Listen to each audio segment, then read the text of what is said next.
Hey guys, Thomas the Salute Genie here, aka Mustached. I'm here to review the movie Renfield. If you end up enjoying this full movie review, then please feel free to like, comment, and subscribe. Also make sure to check out those links in the description. One will head you over to my petition to help out smaller YouTubers. So get a third to my Patreon and PayPal, where you can help support me and my channel directly. And fourth to my Discord server, where you can join, collab, and chill and do all that cool stuff. And chilling will be reminded at the end of the review. With all that out of the way, let's get into Renfield. So I have seen the trailer for this particular movie a few times, and I thought, man, how did this not come out sooner? Nicolas Cage as Dracula, that just screams like something that should have been done a while ago, but here we are, in 2023, and yeah, Nicolas Cage does his thing, but this movie is about Renfield, the guy beneath, and, boy, did this movie surprise me, surprisingly. I mean, I thought it was going to be pretty, lean heavily on the whole comedic bit of Nicolas Cage playing Dracula, which, don't get me wrong, that's in the movie. Like, he hams it up. He does the thing that he has been known to do in the past.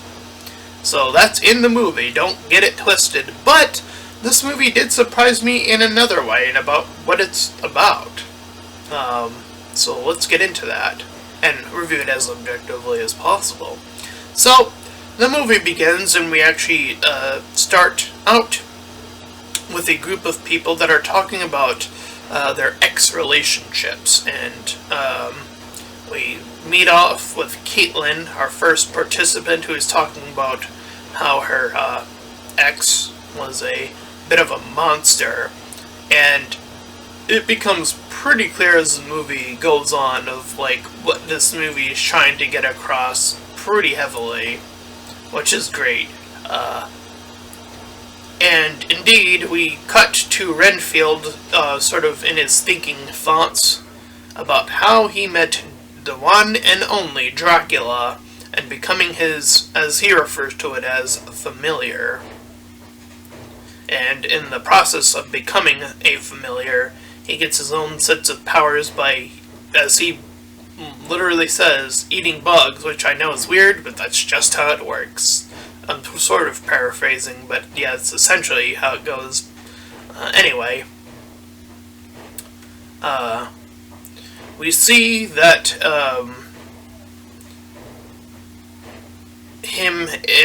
Renfield was like this contractor, but eventually like gave in to this sort of role of quote-unquote familiar.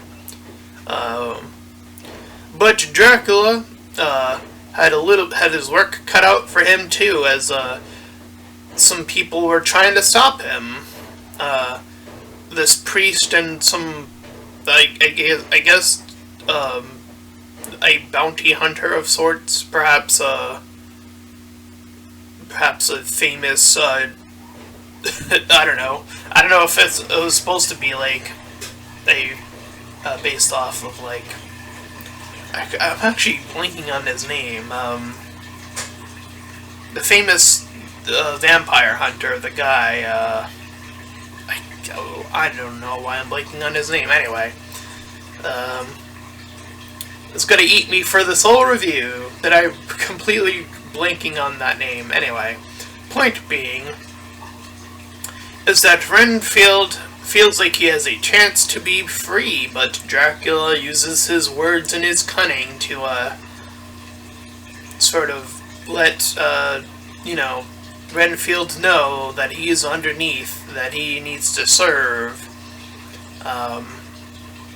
Dracula as much as he conceivably can. So he does give in, letting Renfield escape this force field that he's surrounded by.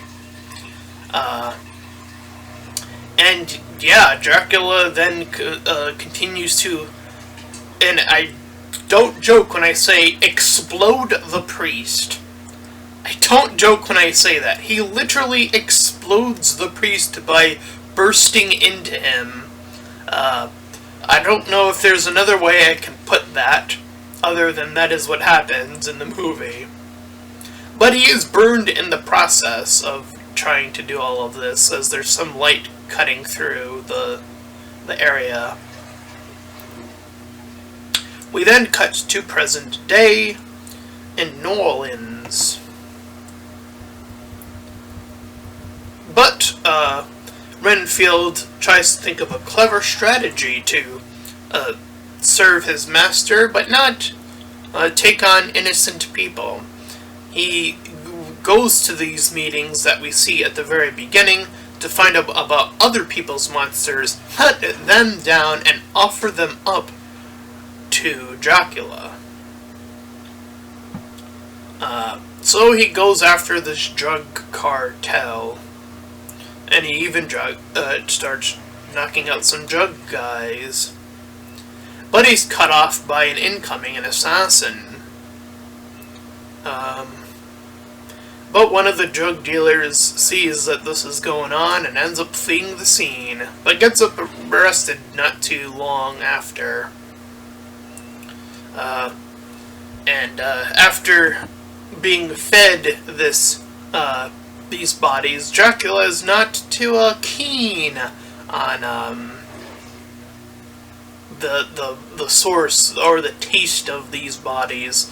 He wants those that are pure. He goes starts listing off specific things like nuns and school cheerleaders. Just I don't know. He ends up saying some strange things. And he says it's not about. He really doesn't care about one's gender, which they sort of semi-incorrectly here, which they use it. They're using it in the more related to sex way,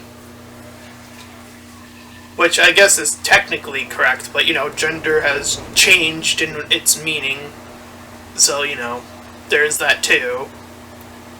So anyways, he says it's not about that, it's about just feeding off of those who are pure, and those are the most satiated taste for him. Anywho, we cut back to a cop who's leading who's been leading the charge in this drug investigation, and her sister works in the FBI. This is Quincy, that's her last name anyway, since she usually goes by that name a lot in this. And our little drug lord the character is Teddy, and he has his mom, which is a bigger crime lord that has allowed to use the framework to even have this much yield in the police force and have corruption all over. And so, speaking of the cops move in. But Renfield isn't having much of it. He fights off some of the cops for a bit there. Or fights off some of the criminals that are, about to attack the cops, I should say, rather. And during this little encounter, Quincy meets Renfield, and they get a little bit of a, perhaps, crush, question mark? And he gets called a hero, which is, the first positive affirmation he was given by her, outside of, the group that he's a part of initially. But after his little scene of the fight, which has a few action bits here and there, we see that that Dracula sees himself as a god. And we really start to see at this point, and I put it in my notes at this point, is that it's really coming in very clear that this movie is about toxic relationships. And it's really interesting that they used Dracula, an all-powerful vampire that can seduce, well, men and women equally, quite frankly. And, well, the person under him is a guy. It just so happens. His familiar, as he puts it. And he's using Renfield, this guy, just to satiate himself, Dracula that being. And it's a very, again, toxic relationship. And again, we see that in the beginning of the movie, is that these people were talking about toxic relationships. And it's part of the reason that he was there. And again, we get that additional reason to, like, continue to serve under that toxic relationship. Because he didn't know that there could be another way out of said toxic relationship, which, it's like, yeah, damn, it's like, this movie is, like, really hitting on some, like, really, you know, powerful stuff here right now. So, yeah. So the the cop, Quincy, goes to her sister in the FBI and uses this pen that was found at the crime scene to try to see if they can link it back to Teddy. All the while, Dracula finds out about the deeds that Renfield's been doing, protecting the innocent, and by the way, during this whole fight sequence, he just so happens to encounter all of the things that Dracula was naming. Literally, he sees nuns, cheerleaders, so on and so forth, all in this one bar heading in, or already in the bar. So he learns of these deeds, and indeed loses his own cool. And he knows, Dracula knows that he left his own Renfield, lost his own wife and kid, some time ago, and gave that all up to serve Dracula in this toxic relationship.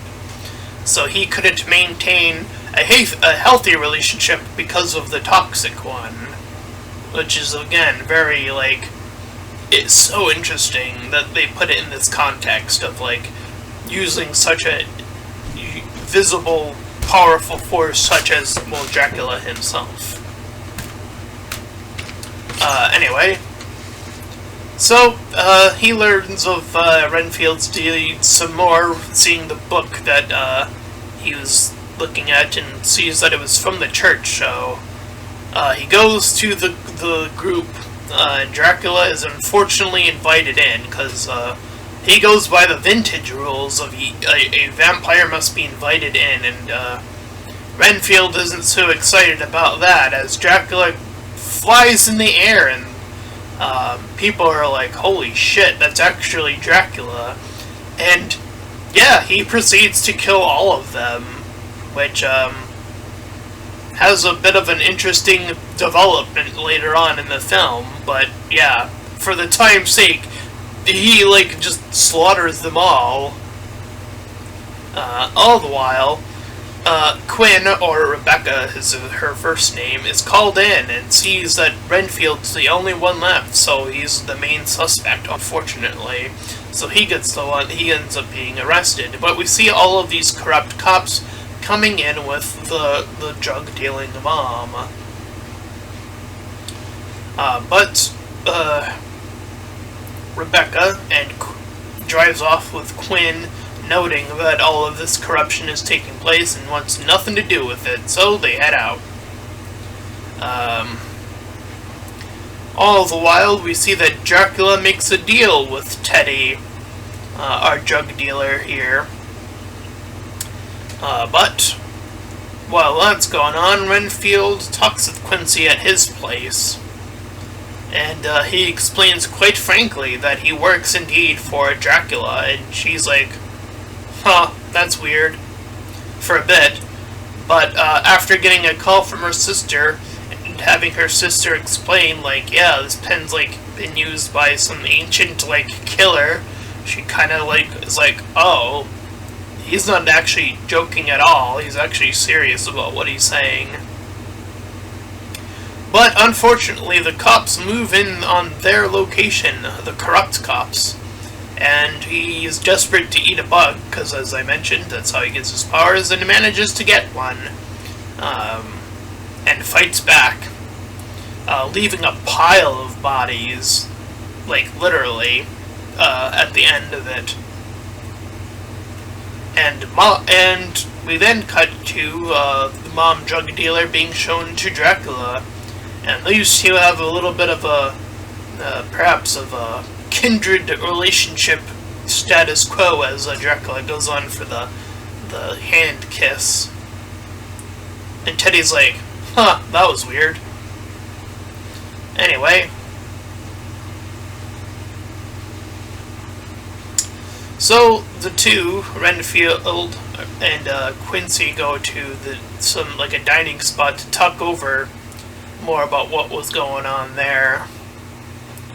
And he talks about how he knows how he feels like he was guilty of being this sort of low-life follower that just gave in to this whole thing, and yeah, like the sort of mentality that sort of it comes from being a victim of abuse for long enough is that you usually get this sort of complex of like, you usually start to blame yourself.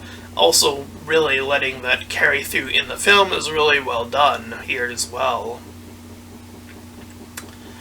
So, the mom drug dealer calls Quincy about the sister being all geared, all being held up. So, Renfield and Quincy gear up with guns, stakes, the whole shenanigan, the whole shebang. They just get the gear. And they head in.